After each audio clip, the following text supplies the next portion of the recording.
विपक्ष के कई सांसद, कई नेता, कई दल ऐसे हैं जो ये माहौल बनाना चाह रहे हैं कि ये वक्फ संशोधन बिल जो है ये मुसलमानों के खिलाफ है। कौन कौन से दल हैं ये? कांग्रेस जैसी पार्टियां, राजद जैसी पार्टियां, सपा जैसी पार्टियां। सच्चर कमेटी की रिपोर्ट 2006 में आई थी मुसलमानों के हालातों को बताती हुई।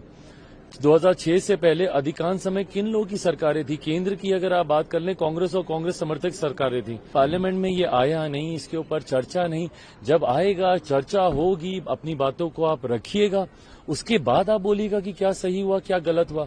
इन एंटीसिपेशन पहले से ही ये सारी बातें कर कर समाज के बीच में गलत संदेश देना, उनको भ्रमित करना, ये कतई उचित नहीं है। बिल को लेकर रिजोल्यूशन पास किया है केंद्र सरकार के खिलाफ।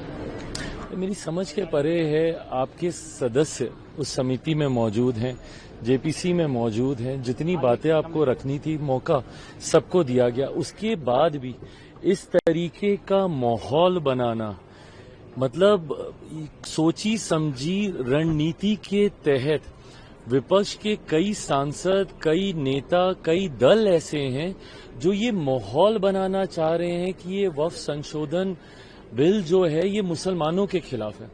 मेरी समझ के परे है कि इस तरीके से मुसलमानों के बीच में आप अपनी राजनीतिक रोटियां सेकने की सोच से, और कौन कौन से दल हैं ये?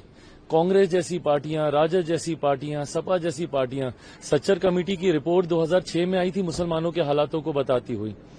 2006 से पहले अधिकांश समय किन लोगों की सरकारें थी? केंद्र की अगर आप बात कर लें, कांग्रेस और कांग्रेस समर्थक सरकारें थी। मैं अगर अपने राज्य बिहार की बात करूं तो 15 साल तक लगातार राजद की सरकार थी। उसके बाद भी मुसलमानों के हालात इतने बदतर थे। और आज आप सबसे बड़े उनके मसीहा बनते हुए उनके बीच में ये भ्रम फैलाने का प्रयास कर रहे हैं कि वक्फ संशोधन में ऐसी चीजें कर दी गई हैं जिससे पता नहीं मुसलमानों का कितना अहित हो गया। इस सरकार की सोच है कि एक गरीब मुसलमान को भी, मुसलमानों में भी ऐसे वर्ग से आने वाले लोग जो अभी भी मुख्य धारा के साथ नहीं जुड़े हुए, सबको बराबरी का हक मिले। जितने संशोधन है उस सोच के साथ किए जा रहे हैं, और बिना मतलब अभी तक पार्लियामेंट में ये आया नहीं, इसके ऊपर चर्चा नहीं। जब आएगा, चर्चा होगी, अपनी बातों को आप रखिएगा, उसके बाद आप बोलिएगा कि क्या सही हुआ, क्या गलत हुआ।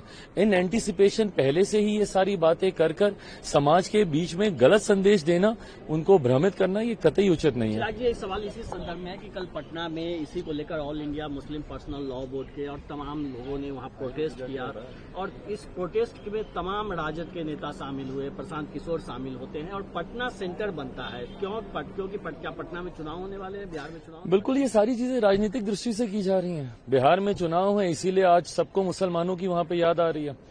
मैं तो पूछना चाहता हूं, मैंने तो कहा ही है कि भैया बताएं ना, सच्चर कमेटी की रिपोर्ट में क्यों ये बातें कही गई? बताएं, राजद जवाब देना कि भाई 15 साल तक लगातार आप सत्ता में थे ना, आपका तो समीकरण भी है। भाई आप तो एमवाई को एकदम सीना ठोक के आप बोलते हैं, तो उस एमवाई समीकरण में क्यों एम की हालत ऐसी रह गई? फॉर दैट मैटर वाई की भी हालत आपने कोई सुधारी नहीं है वहां पे, बट आपके एम की हालत इतनी खतर, इतनी बदतर क्यों हो गई? इसका जवाब इन लोगों के पास है नहीं। बट आज क्योंकि चुनाव आ रहे हैं, सब वहां पर जा रहे हैं हितैषी बनने के लिए।